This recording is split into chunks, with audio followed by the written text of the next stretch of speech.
Nos enseñaron que la Primera Guerra Mundial comenzó en 1914, a raíz de los acontecimientos ocurridos el 28 de junio de aquel año, cuando el archiduque Francisco Fernando de Austria y su esposa fueron asesinados en Sarajevo por un joven nacionalista serbio. Pero aquel acto no fue un crimen aislado, fue el estallido final de una tormenta largamente anunciada.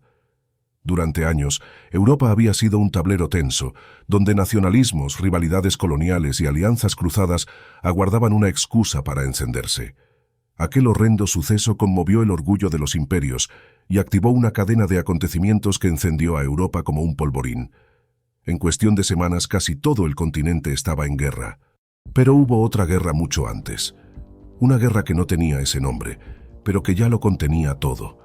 Ejércitos cruzando continentes, imperios enfrentados por mar y tierra, espías, traiciones, alianzas rotas y el mundo entero envuelto en llamas.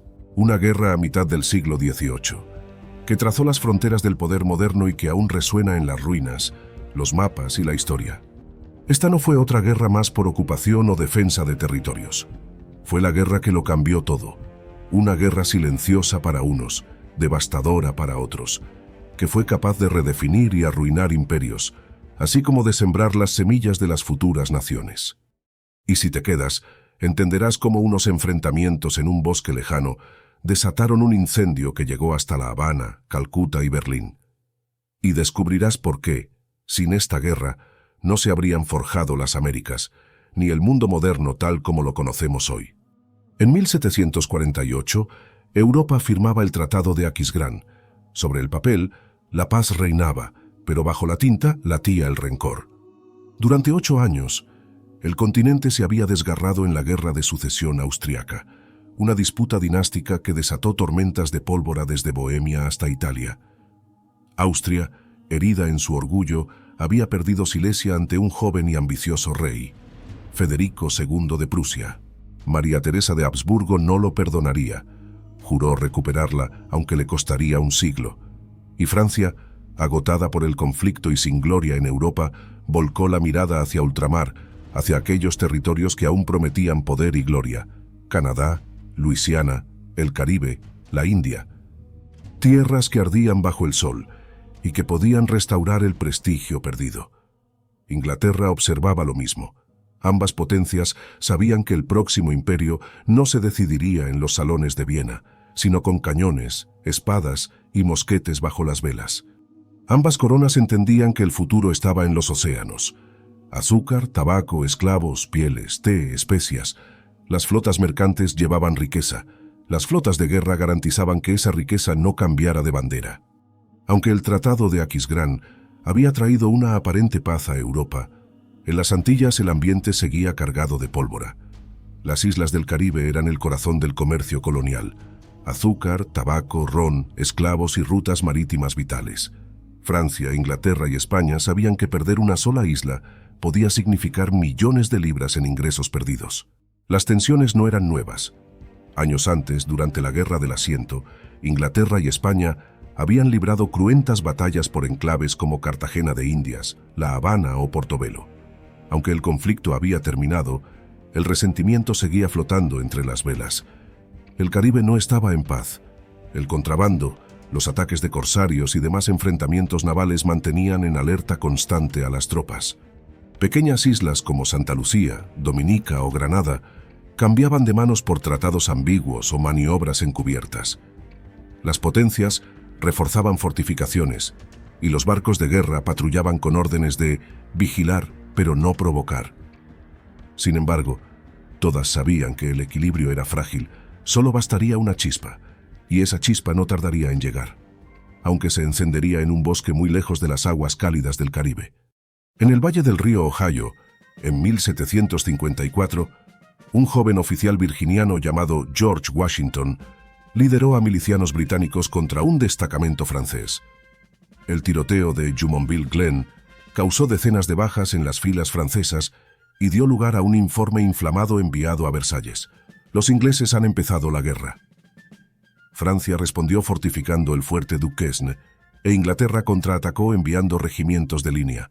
Las tribus indígenas, atrapadas en un conflicto que no habían iniciado, se vieron forzadas a tomar decisiones estratégicas.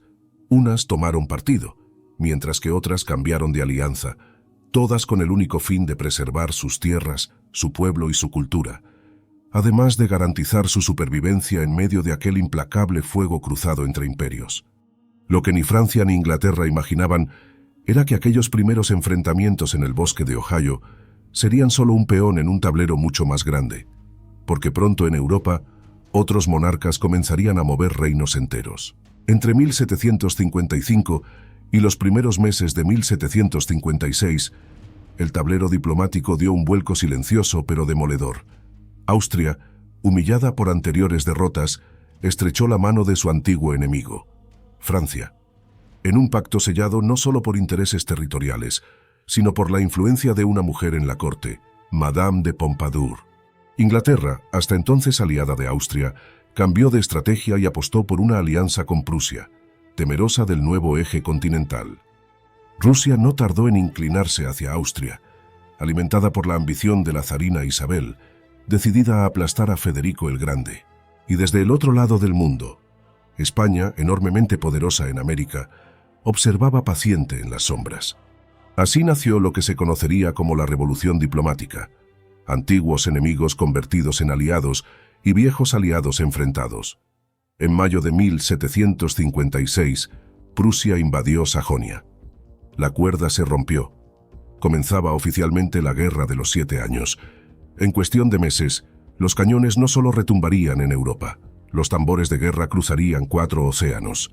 En Europa, Prusia resistía contra Austria, Francia, Rusia y Suecia.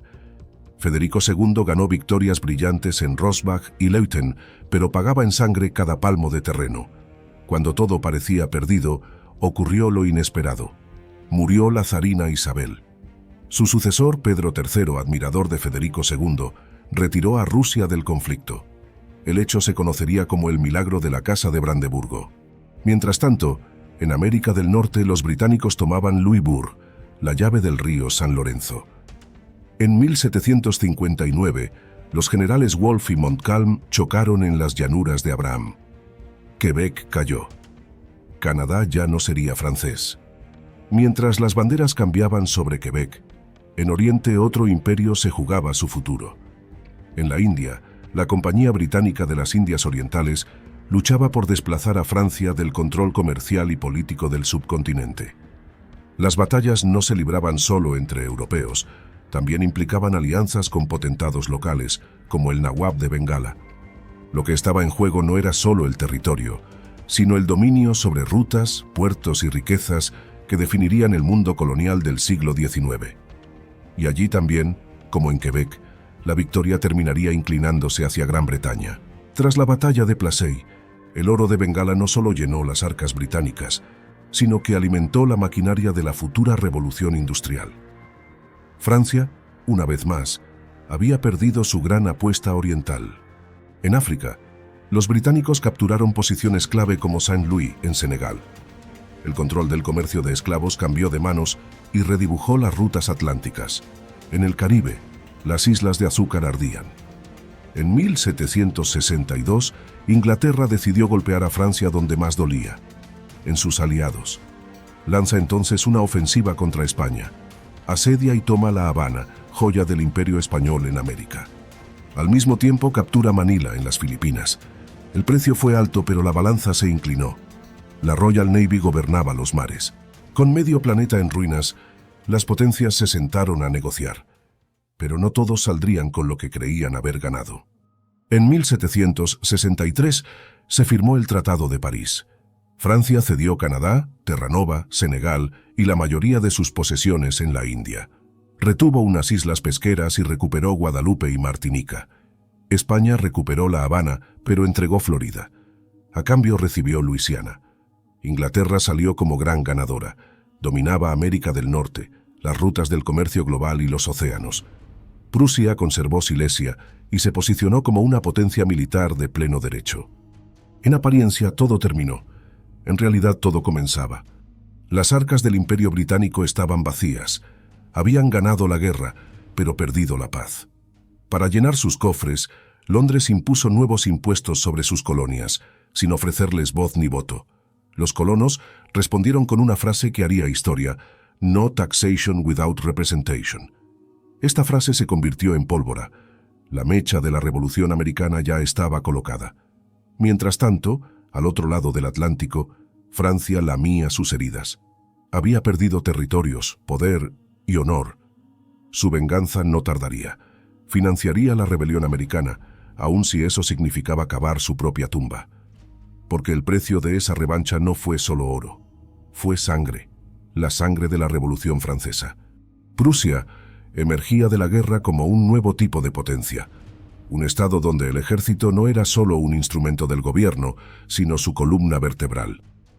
Bajo el mando de Federico II, demostró que la estrategia, la disciplina y la voluntad podían vencer a fuerzas superiores en número. Desde las Cortes de Viena hasta San Petersburgo, los monarcas tomaron nota y temblaron al darse cuenta de que el equilibrio de poder había cambiado para siempre. España conservó territorios vastísimos, pero comprendió que sin una armada modernizada, su imperio estaba expuesto. Entonces comenzó una nueva carrera naval.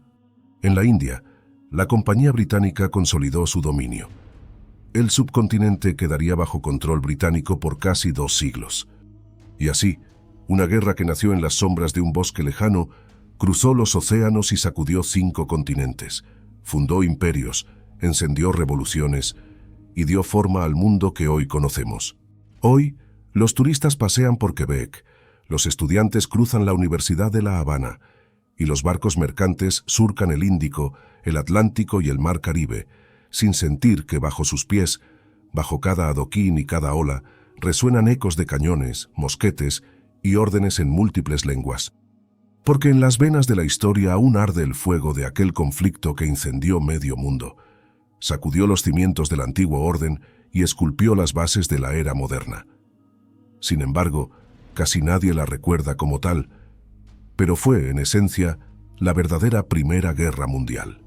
Pero esta historia no termina aquí. Esto fue solo el comienzo de un viaje con viento en popa.